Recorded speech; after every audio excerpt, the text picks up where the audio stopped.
I'm reading from the eighth chapter of Srimad Bhagavatam and from the eighth canto, the 16th chapter. Here in this chapter, it's about how Kashyap Muni tells Mother Aditi on the Payovrat, the way of worship of the Lord. She is distressed. Aditi, who is a mother of demigods, was very afflicted. Her husband, Kashyap Muni, told her how to observe vows in austerities for the benefit of her sons. Since the demigods were not visible in the heavenly kingdom, their mother, Aditi, because of separation from them, was very much aggrieved. One day, after many, many years, the great sage Kashyap emerged from a trance of meditation and returned to his ashram. He saw the ashram was no longer beautiful and his wife was very morose. Everywhere in the ashram he saw signs of lamentation. The great sage therefore inquired from his wife about the well being of ashram and asked her why she looked so morose. After Aditi informed Kashyap Muni about the ashram's well being, she told him she was lamenting for the absence of her sons. She then requested him to tell her how her sons could return and reoccupy their positions. She wanted all good fortune for her sons.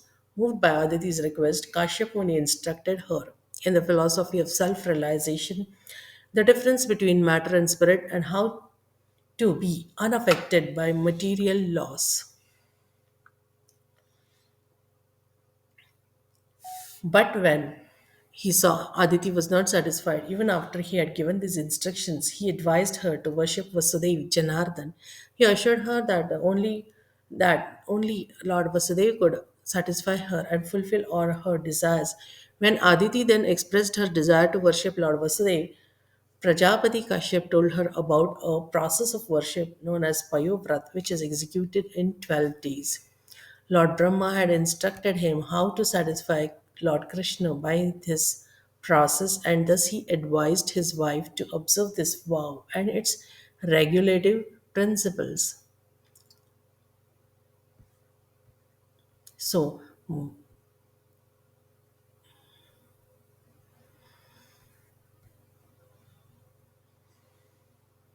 so now we'll read from into the great details about this. So Shukdev Muni, Shukdev Goswami, he says, Shri Shuka Uvacha Evam Putreshu Nashteshu Deva Mata Didistada Rite Trivishtape Daityehe Paryatapya Danathavat Shri Shuka Uvacha. Sri Shukdev Goswami said, Evam in this way, Putreshu when her sons, Nasteshu disappearing from their position, Dev Mata, mother of demigods, Aditi, Tadat at that time, Rite because of being lost, Trivishtape, the kingdom of heaven, Daite by the influence of demons, Paryatapyat began to lament, Anathavat as if she had no protector. Shukdev Goswami said, O king, when Aditi's sons, the demigods, had disappeared from heaven and demons had occupied their places, Aditi began lamenting as though she had no protector. एकदा कश्यपस्तस्या आश्रमं भगवानगात् निरुत्सवं निरानन्दं समाधेर्विरतश्चिरात्. After many, many days, the powerful sage Kashyap Muni arose from the trance of meditation and returned home to see the ashram of Aditi, neither jubilant nor festive. सपत्नीं दीनवदनाम कृतासन परिग्रह सभाजितो यथा न्याय मिदमाह कुरुद्वः.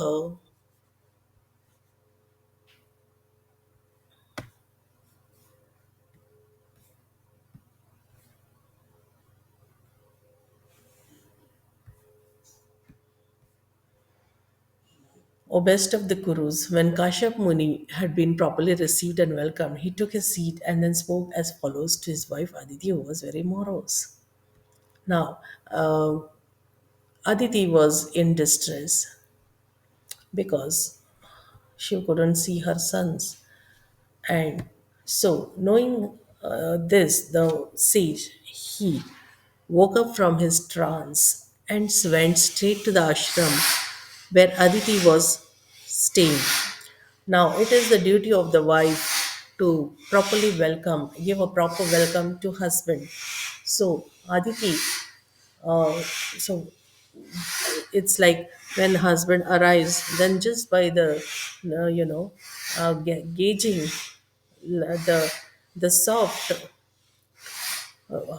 soft ways of his steps, the wife is alerted, and then she feels, she feels a little happier, and she wants to make all arrangements possible, go and receive him. So that is the way recommended in the Sanatan Dharma, how a wife should properly receive her husband on when he comes. So it is also the way, and this is how then the wife gets longevity of her life and her good fortune. So here it is said that when Kashyap Muni came to the ashram, he was very well received and welcomed by his wife Aditi. अप्यभद्रं न विप्राणां भद्रे लोके धुनागतं न धर्मस्य न लोकस्य मृत्योश्छन्दानुवर्तिनः. O most gentle one, I wonder whether any inauspicious has now taken place in regard to religious principles, the Brahmanas or people in general who are subject to the whims of death. Now, there are prescribed duties. She asked this to the Kashyap Muni.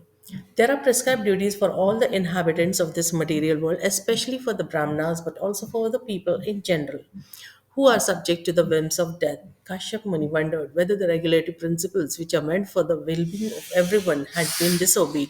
He accordingly continued his inquiries for 7 verses. So, as he knew that his wife was in distress, when he was well received in the ashram, after all the formalities were done, so it is the duty of the wife to welcome her husband home if he has gone out for some long time, and then give him some nice, first of all, in the Indian way, first of all, the wife will ask him, do you need a glass of water? So that is a very much, expected from the wife. She asks him uh, whether he would like to have a glass of water, and it's not that just she will come and place it on the table. If he's seated in the living room, it's not that she'll come and just place it on the coffee table. She will hand it over to him and ask him politely, would he like to have some water? Is he tired? Etc. This is the job of the wife. She has to ask the husband all this and give him a proper welcome. So, and comfort him and ask him whether he would like to have a dinner or lunch, whatever, right away, or wait for some time. And before that, then can she ask him, assist him with some snacks immediate. So these are the ways.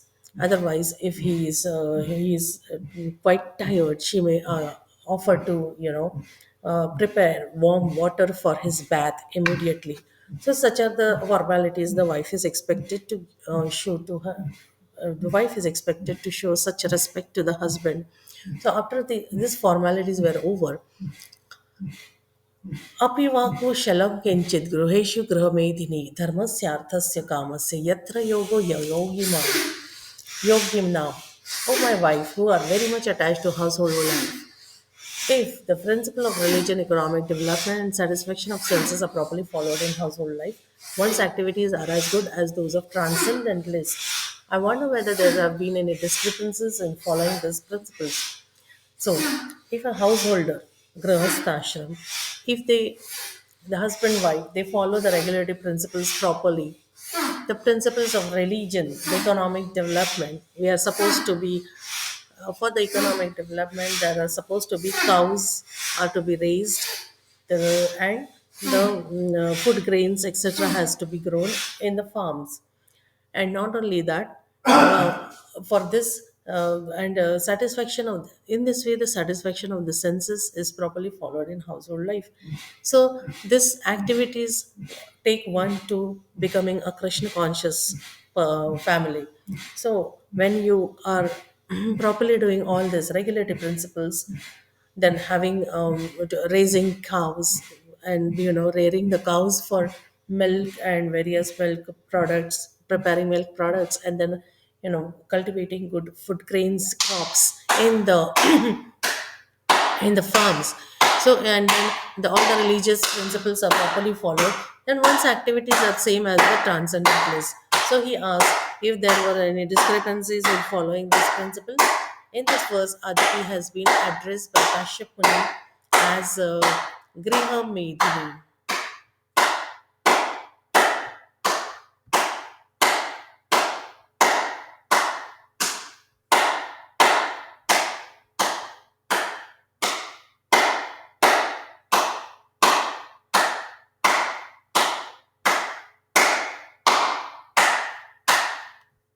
So in this verse,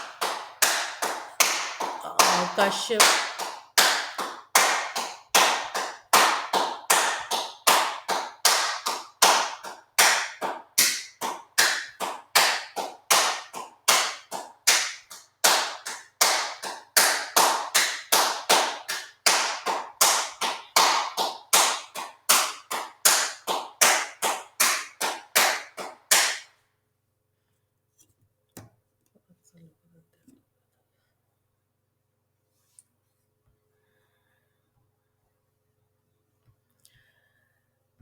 Here, Kashyap Muni, he is addressing his wife Aditi as Grihamedini means one who is satisfied in household life for sense gratification. Generally, those who are in household life pursue sense gratification in the field of activities performed for material sense results. Such Grihamedis have only one aim in life, sense gratification. Therefore, it is said, Yan maithunadi grihamedi sukham hitucham. The householder's life is based on sense gratification, and therefore the happiness derived from it is very meager. Nonetheless, the Vedic process is so comprehensive that even in householder life, one can adjust his activities according to the regulative principles of Dharma, Artha, Kama, and Moksha. One's aim should be to achieve liberation, but because one cannot at once give up sense gratification, in the Shastras there are injunctions prescribing how to follow the principle of religion, economic development, sense gratification, dharma, artha, kama. As now, dharmasya hi apavargasya narthor thayo pakalpate. All occupational engagements are certainly meant for ultimate liberation. They should never be performed for material um, householder's sense gratification. Householder life is also meant for advancement in spiritual understanding by which one can ultimately gain liberation from material clutches. One should remain in household life with the aim of understanding goal of human life. Tattva jigyasa. Then household life is as good as the life of yogi. Kashyap Muni therefore inquired from his wife whether the principles of religion, economic development, sense gratification were being properly followed in terms of the Shastric injunctions. As soon as one deviates from the injunctions of Shastra, the purpose of household life is immediately lost in confusion. So we'll continue tomorrow with the next shloka of in this series about the Payovrat way of worship recommended by Kashyap Muni to his wife Aditi because he found her being in distress due to her worry for her sons, the demigods, after being harassed by demons a lot.